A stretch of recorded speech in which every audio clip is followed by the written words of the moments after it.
Welcome back to John-Sai family video.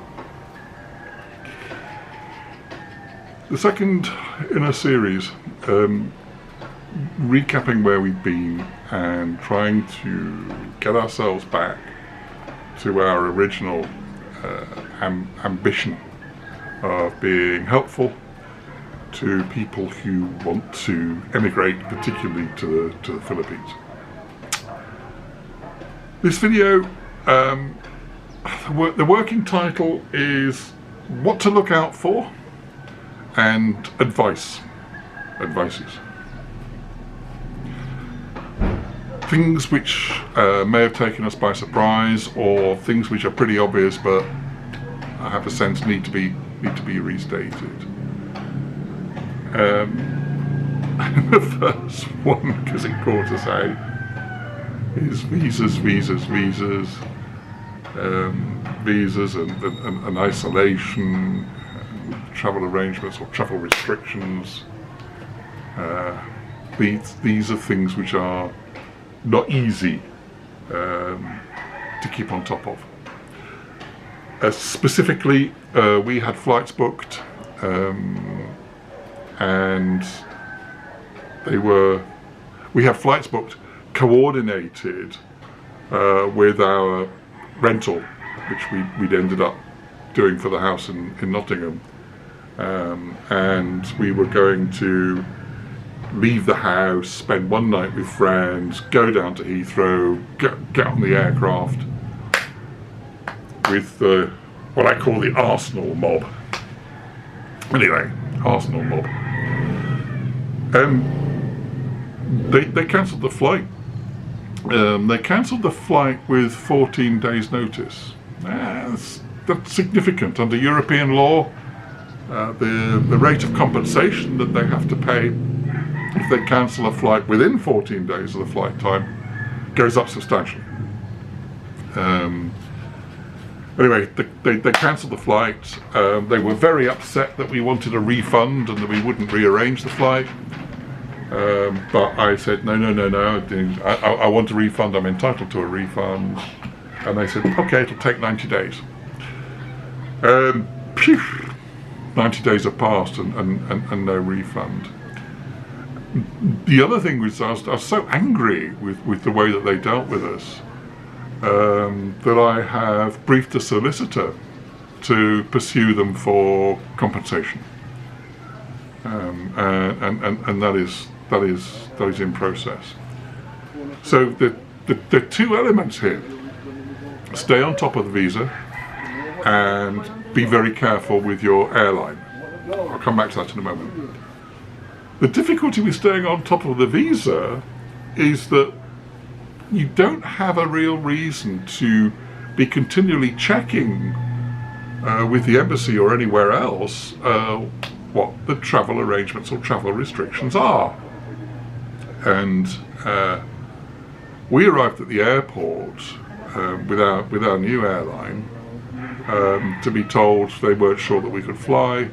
After much backwards and forwards and them checking, we were told we could fly, because we could get a Balikbayan visa for me when we arrived. And we got caught over the weekend. We left on Saturday, we arrived on Sunday.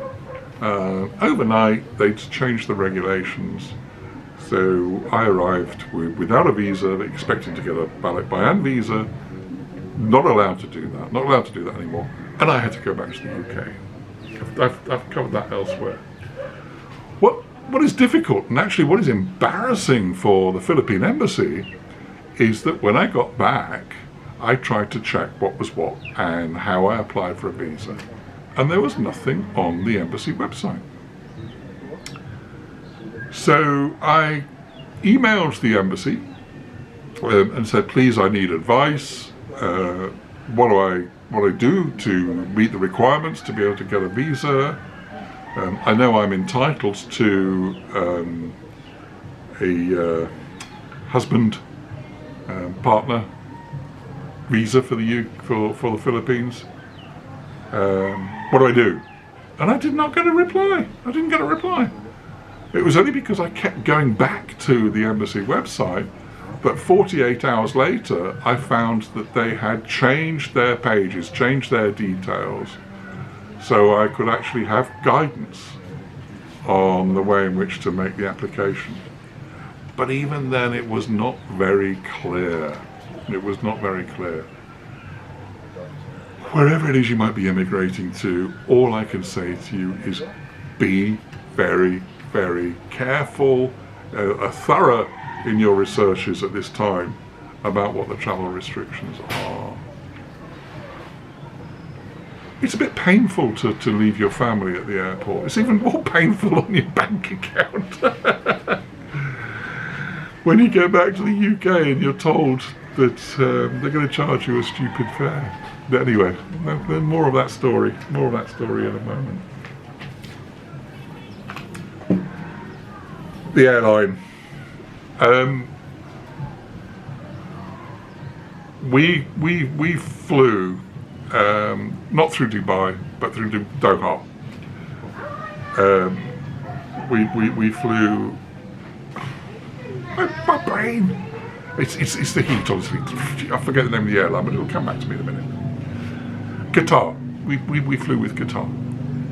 For me, Qatar Airways are absolutely brilliant. Absolutely brilliant. I was so upset when I wasn't allowed into the Philippines and I had to go back on the same aircraft that I'd arrived on. But the crew were really, really sympathetic. They really looked after me. And when I got back to Heathrow and was told that they wanted to charge me £3,000 for the return flight, the staff at Heathrow had a dicky fit and spent ages trying to contact the Philippine end of the airline and to say, don't be stupid, this is outrageous. Couldn't get through, so they said, well, we're going to charge you the standard airfare.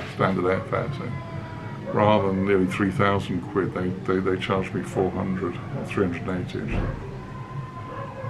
Anyway, but the airline does matter.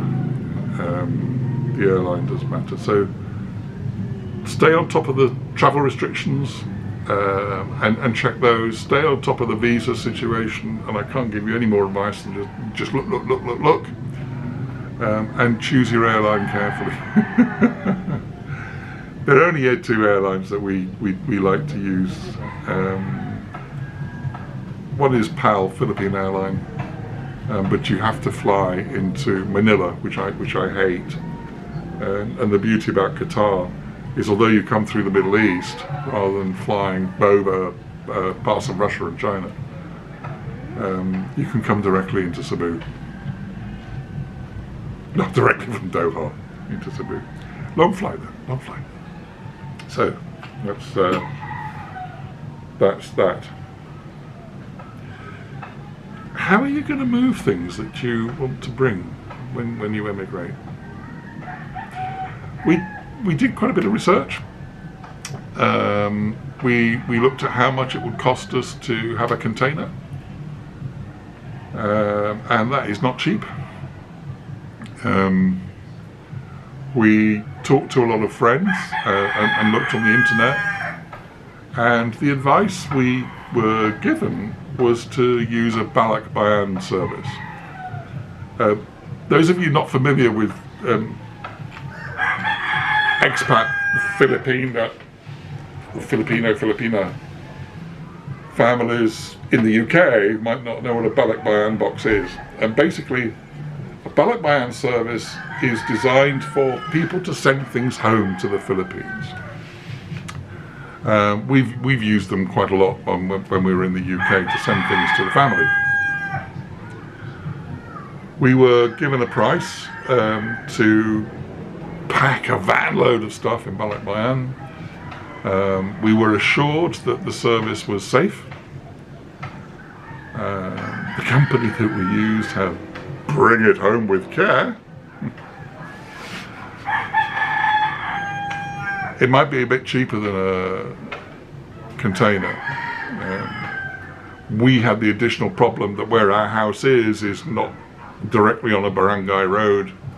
So I'm not sure how they would get a container up to the house, which was another thing which we took into account. We had 36 boxes arrive. There was damage to 32 of them, 34 of them. Something was broken in every single box. I am absolutely appalled. I'm still thinking about taking legal action. It sounds as though I'm very litigious, and I'm not. I've only ever taken, well, so far, one case to a solicitor, which is the Airline.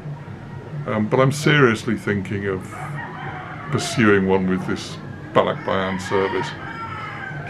The issue is a Balikbayan box, if you are bringing things to the Philippines which are your personal possessions, is not fit for purpose. It's okay for sending food parcels home, it's okay for sending clothes, but anything which is breakable will get broken. We put some precious things inside a stainless steel casserole. They were all carefully wrapped inside the casserole. The casserole was in the box. That was wrapped. When we opened the casserole, the glassware was broken. How the hell they did it, I just do not know. I'm absolutely appalled. So, Rod, if you were to see this and you're watching it, I think I might be coming for you, kid. Your service is not fit for purpose. So, and the other thing is being very careful about what you want to take when you emigrate. What we need, based on the 5 weeks that we were here without our stuff, because it took so long, is way less than we sent. We were in the UK, I know, do we want to keep this? Are we going to pack this? We were, yeah, we do. And we got here.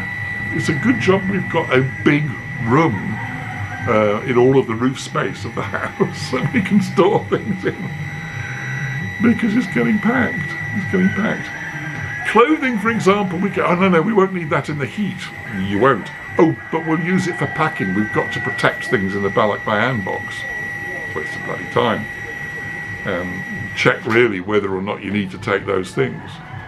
You know, so being us and we like a nice house, you know, we've got trinkets, that's not the right word. We've got a few pieces of decorative furniture that we love. 2 of them were damaged. We have dinner service, plates, that we love and we love to use. Part of the 3 sets that we brought were broken.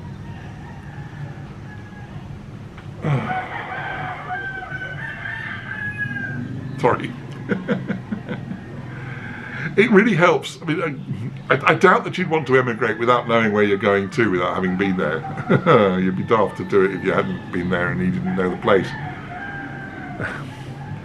But be minimalist. I think if I were ever to do it again, I would be thinking I'm going to take the barest minimum that I can and try and keep stuff back in the UK with friends and relations, and then if I thought I needed it, I would pick it in the sense of having it sent when I knew that I really wanted it, rather than sending it all. We did get rid of a lot of stuff, but we did keep too much, and we did bring too much stuff here. If you're emigrating, where are you going to live? What are you going to do? If you followed the series, you'll realise that we went through something like, yeah, we want to come and live in the Philippines. We need to buy land, or we need to buy a house.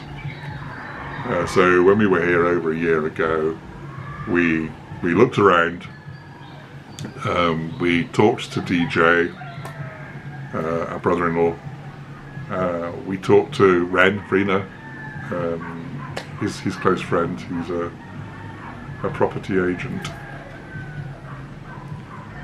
and we came to look at this plot of land.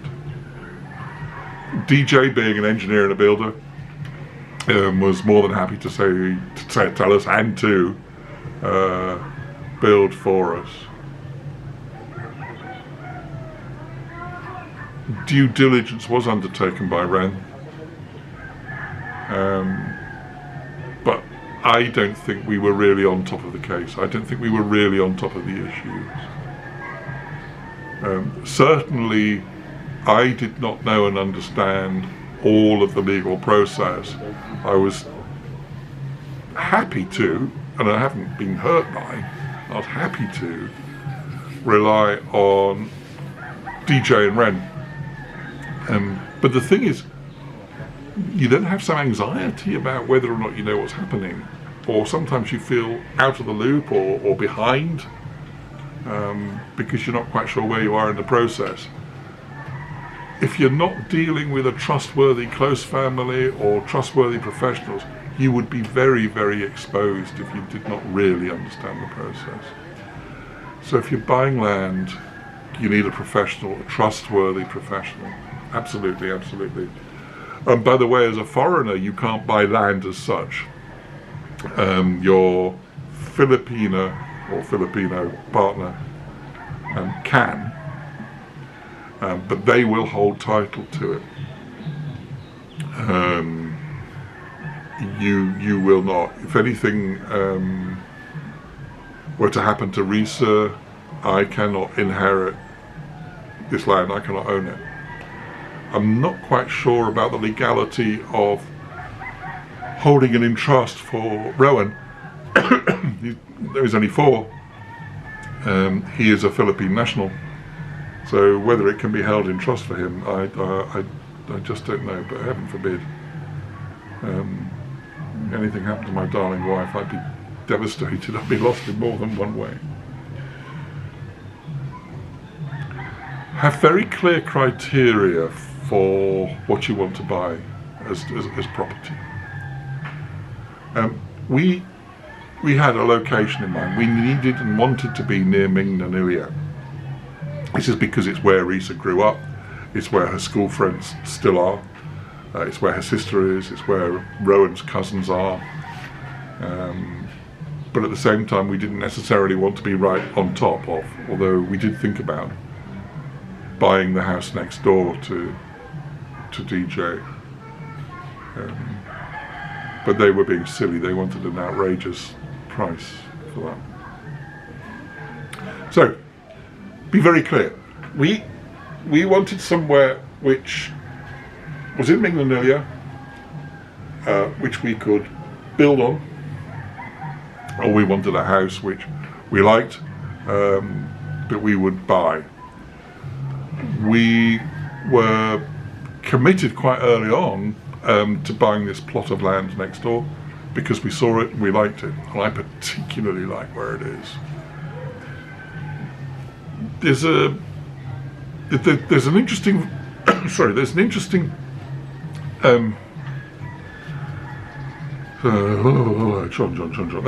channel which I will put the reference for down below. It's very new, 14 subscribers as of this morning, about life in a Philippine island. It's actually Mactan, which is quite a sophisticated place. It's not a real Philippine island in the sense of a Philippine island. Anyway, bless. And these guys have got a video of where they live, which is a subdivision. I'd never come across subdivisions until I came to the Philippines with Risa.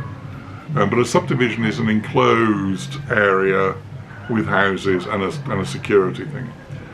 The thing about subdivisions around here, like I'm not speaking about Mactan, I'm speaking about Mingnanuia, is that the property there is very, very expensive.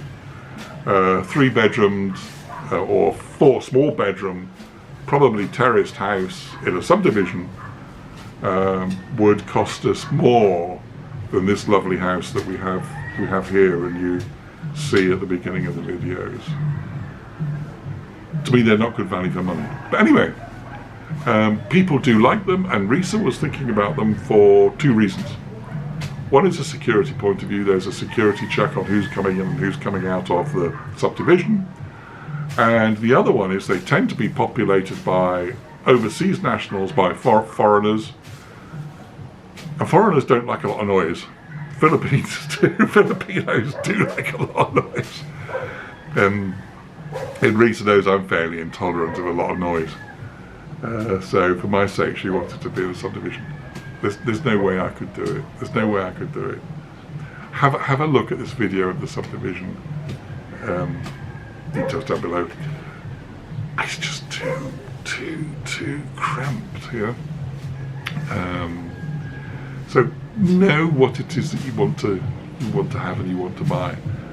We are 10 minutes from Mindanao Centre. We are 10 minutes, 12 minutes from the centre of Naga. The postal address is Naga city for us. We live on a hill.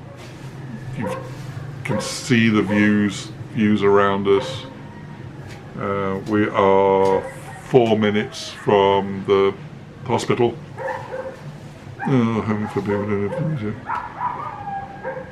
Schooling is okay nearby for Rowan, and we're close enough for Rowan to be with his cousins when he wants, or for his cousins to come up here.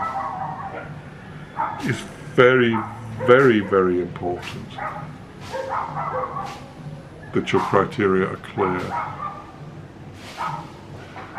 And as I said in an earlier, the previous video, that you have somebody who can help you with that purchase and you trust. I can't speak to you about rental here in the Philippines because we did not do it.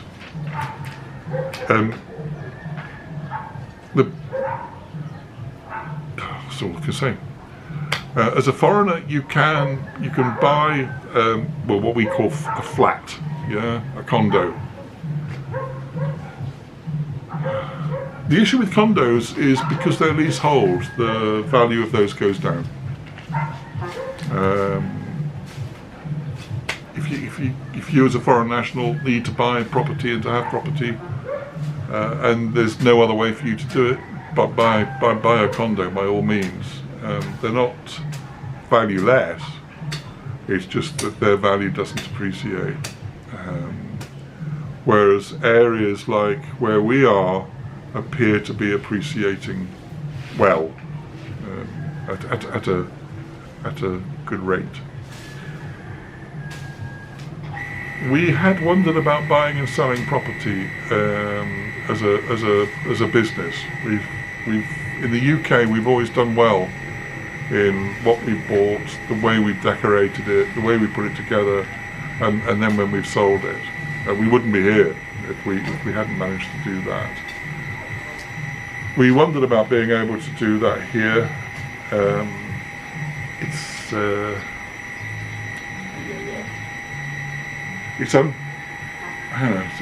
Culturally, it's so different to here. So we were not sure whether the way in which we would do things would match here in the market. We know that people love what we do when they see it, but whether or not they would buy it. And I'm sorry, my brain's gone dead again.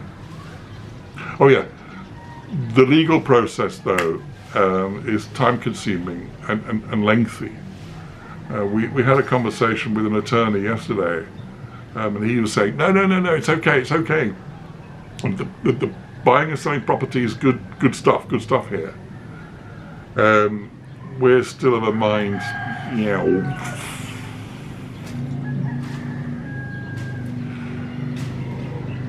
we'll wait and see. We'll wait and see. We'll wait and see. What we're doing with our piece of land is that we're likely to split it, and we're likely to sell the lower half, and we're going to keep the top half of it, the higher end, which is right next to this house, as a garden. If you have property in your home country, are you going to sell it, or are you going to keep it and rent it? We were committed to selling ours. I didn't really want to have an escape route. But because the sale fell through, we were pushed, I think actually luckily, into renting it. If you can afford to do that, the advantage of renting your property in the UK is that you still are, for tax purposes, in the UK, because you have to pay income tax on your property rental, which sounds like a pain in the arse.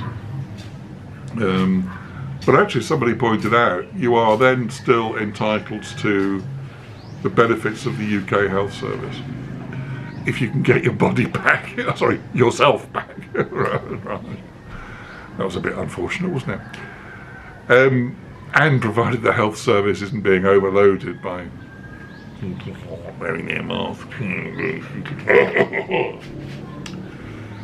Anyway, the only thing about renting the house, which we really, really loved, but didn't love enough to want to stay in it rather than come to the Philippines, is when we get the quarterly review from the estate agent with the photographs of what the house looks like and the condition that it's in. It's very, very strange seeing somebody else's furniture and things in your house.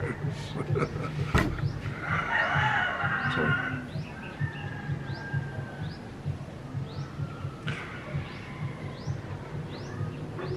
On balance, I'm really, really pleased that we came.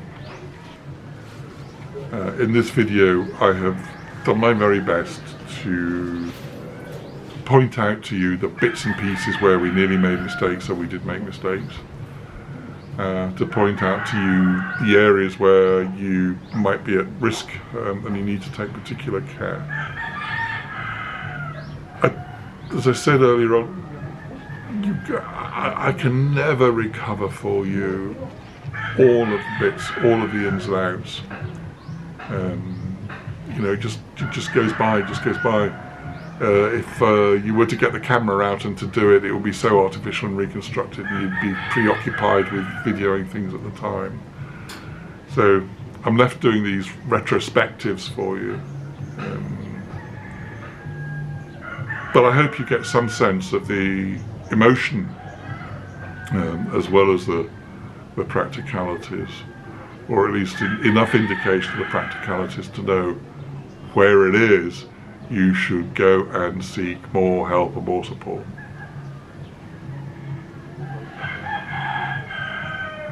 I'm going to say goodbye now. Please take care. Do your mask things. Do keep yourself safe and keep others safe. And we'll see you again soon. Bye-bye.